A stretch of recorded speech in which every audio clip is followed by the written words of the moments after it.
Welcome to Million Dollar Grit, the podcast that dives deep into the world of entrepreneurship where tenacity meets strategy and dreams meet reality. My name is Julie, and I explore the raw, often overlooked truths of what it takes to succeed in business and in life. It's not just about the glossy success stories, it's about the grit it takes to get there. Hey everyone, welcome back to Million Dollar Grit. Today, I want to do a quick little episode on what business owners can learn from content creators and what content creators can learn from business owners.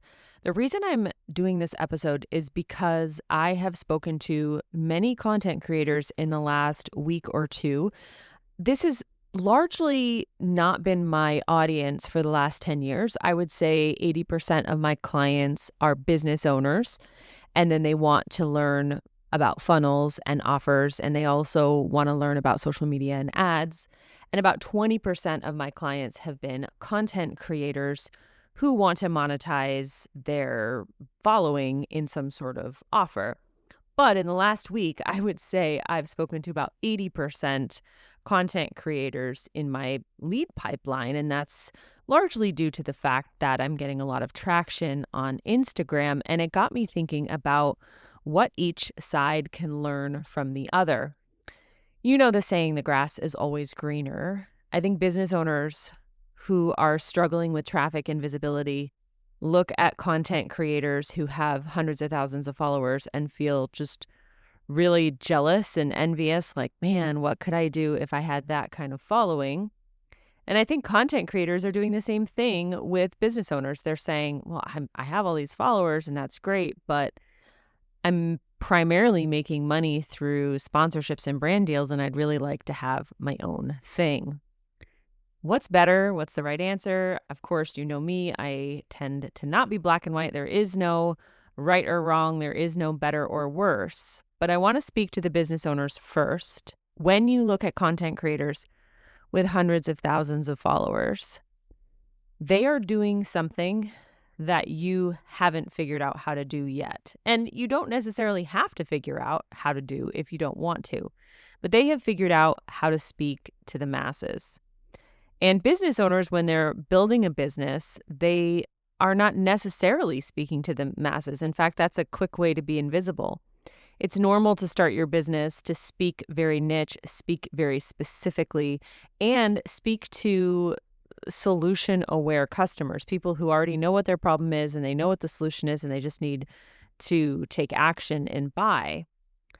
If you are running a business and you are primarily using ads and you want to have organic reach, you are going to have to think of yourself as a content creator in order to get that reach. It's an entirely new skill set. It's going to take several hours a week. You can't just expect that you're going to be able to jump in that game and not need to put in the reps. And the good news is that that organic reach is fiercely powerful and it's worth the effort and the energy. But if you're feeling like, well, I should, just need 15 minutes a day on Instagram, you're sorely mistaken. And I would say that I fall in this category of business owner, not content creator. I've had a small following of about 15,000 or so for the last 7 years, I would say. And I had this idea that Instagram would just take me a few minutes and, that's all it needs. But as I'm studying content creators, and I know I'll never be a good content creator, but I'll just be myself, I'm already starting to realize, oh my gosh, this is an hour a day or 2 hours a day of work to really focus on the content and the people.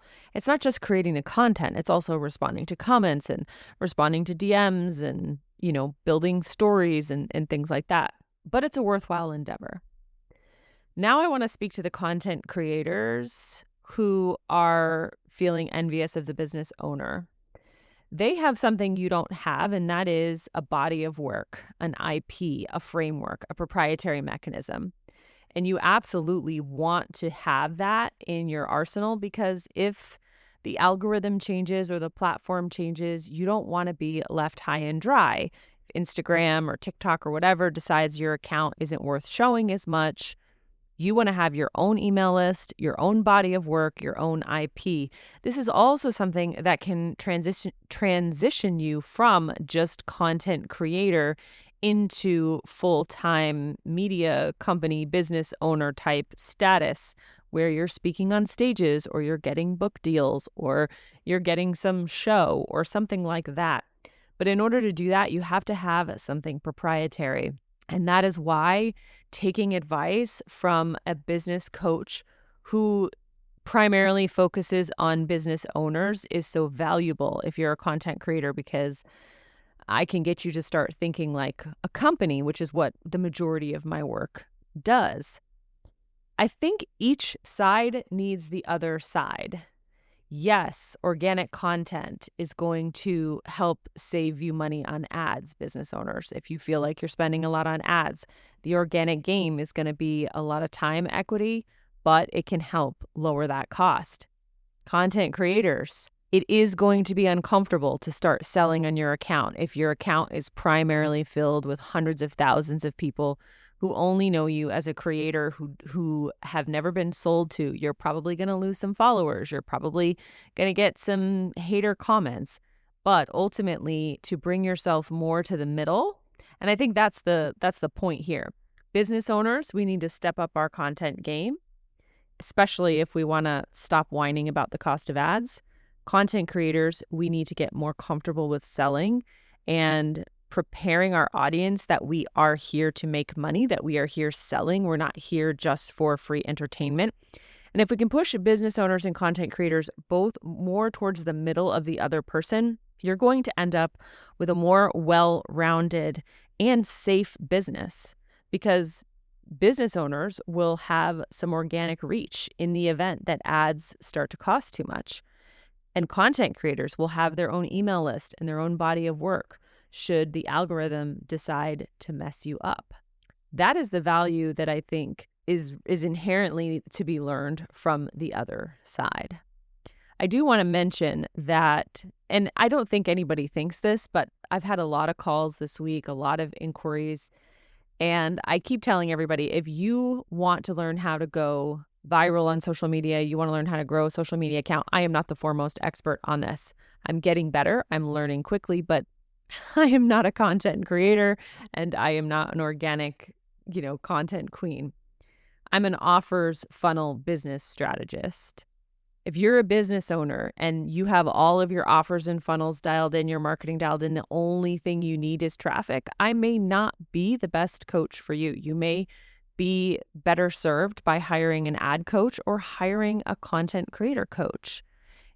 It's where the funnels and the offers and the strategy and the positioning live that I can really serve you. And for content creators, this is one of the reasons why I think I'm popping off with this market, is because I'm bringing the exact skill set that most of them don't yet have.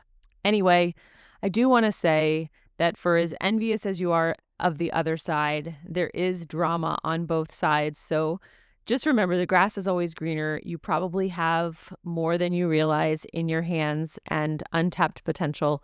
So get out there and do the work, and I'll talk to you soon. And there you have it, folks. Another dose of $1 Million Grit. I hope today's episode has left you feeling inspired, equipped, and ready to face your own entrepreneurial journey with resolve. Remember, until next time, embrace the struggle, harness your grit, and keep pushing forward. You're stronger than any challenge you face. I'm Julie, and this has been $1 Million Grit.